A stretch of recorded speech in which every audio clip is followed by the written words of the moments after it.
ክፍልፋይና አስርዮሽ እንዴት በቀላሉ መቀነስ እንዳለብን በዚህ ቪዲዮ አሳያችኋለሁ።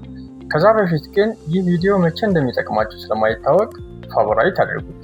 የመጀመሪያውን ጥያቄ በመስራት እንጀምር።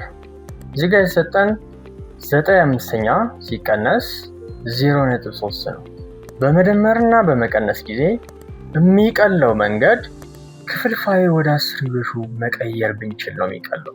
0.3 3/10 አድርገን ከምንሰራ ይልቅ 9/5 ወደ ክፍልፋይ ብንቀይረው ይቀላል እያልኩ ነው። ስለዚህ መጀመሪያ 9 ለ5 እናካፍለው። ሰው የሚሆነው ምንድነው? 9 ማለት 5 ሲደመር 4 ነው አይደል? ሰው አንድ ጊዜ ደርሰዋል። እቺኛው 4 ደግሞ ምንድነች? እቺ ማከብባት ቀሪ ነች። ስለዚህ እዚህ ጋር እናወርዳታለን። 4 ደግሞ ለ5 አይበቃም። ስለዚህ ምን እናደርጋለን? 0 እንጨምራለን ማለት ነው። ሰው 40 ማለት ለ5 እናካፍለው እንደዚህ ስንተነትነው ስንት ጊዜ ይሆናል?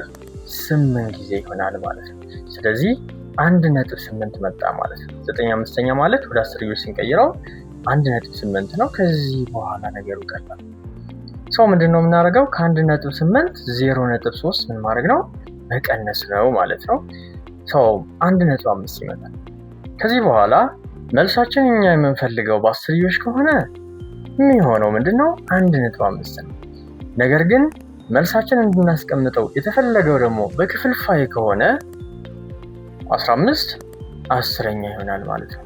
ስለዚህ ክፍልፋይና አስርዮሽ ሁለት የተለያዩ ካታጎሪ ናቸው።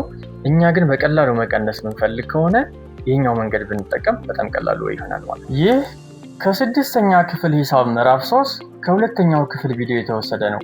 ሙሉ ቪዲዮን ማየት ከፈለጋችሁ ዩቲዩብ ቻናል ላይ @ቱቶሪያል29 ብላችሁ ሰብስክራይብ በማድረግ መመልከት ትችላላችሁ። ይጠቅማል ብላችሁ ለምታስቡት ሰው ሼር አድርጉለት።